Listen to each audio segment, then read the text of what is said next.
Hi.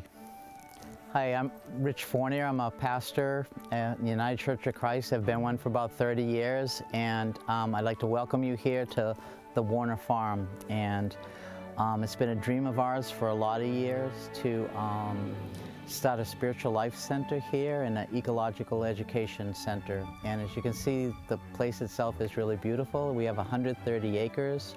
Cummington, for those who don't know, is in western Massachusetts, about 20 miles west of Northampton on Route 9. And as I said, it's a beautiful and a sacred place, one that I've known of since 1981. And my daughter Sarah and I were fortunate enough in this past year to be able to purchase this property, and with the promise that we would take care of it and help to preserve it, and also to develop our dreams here and invite people to become part of that dream and come to the land, learn from the land, be quiet, listen to the land. And the Spiritual Life Center that I've dreamed of is an interfaith one, knowing that God calls people in many diverse ways, and there's lots of paths. My particular path is deeply Christian.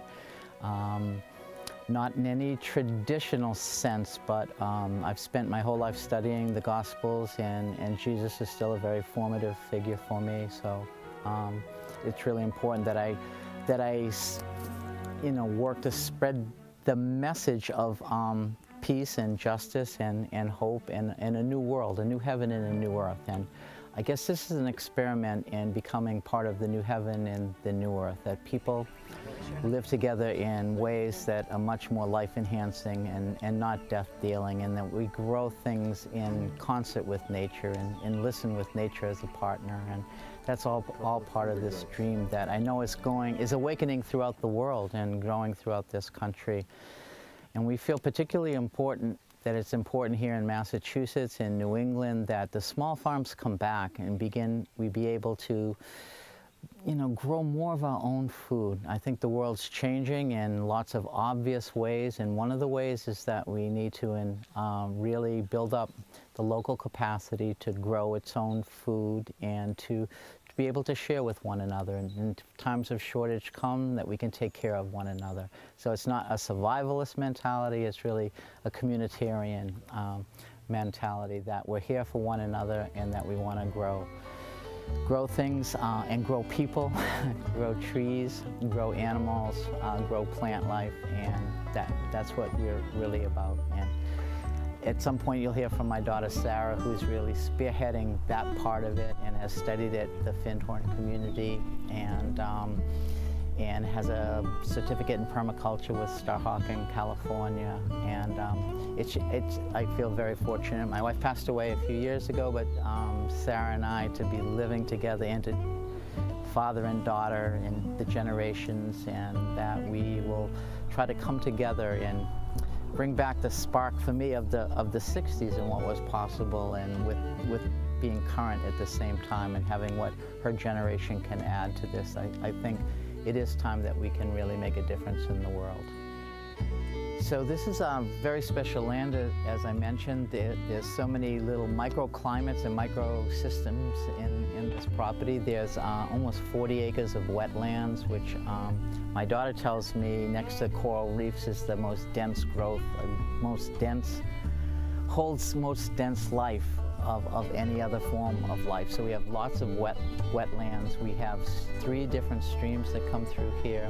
We have ledges and woods and fields, and there's some endangered species that live here, at least 4 different kinds, some animal, some plant life, and some insect life that's here that's on the endangered list. And bird watchers come here all the time. I guess it's pretty amazing. Bird watching is something I'd like to learn more about.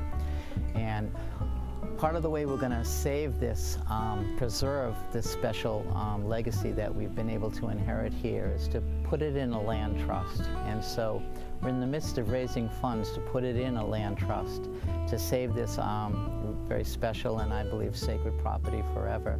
But at the same time, it becomes a vehicle to raise funds through which then my daughter and I can refit this 1779 farmhouse in the annex, which has been around for a long, long time. It's never been insulated.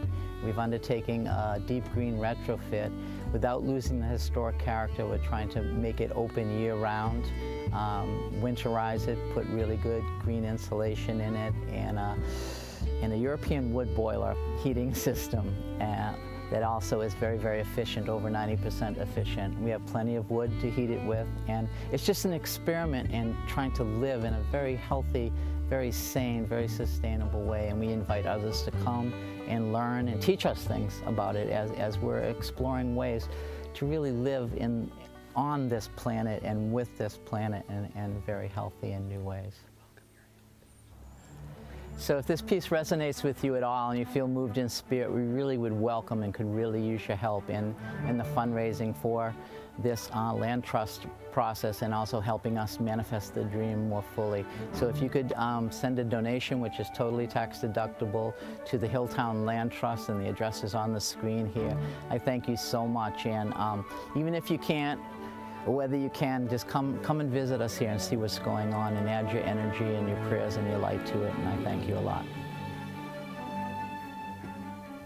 Bless you.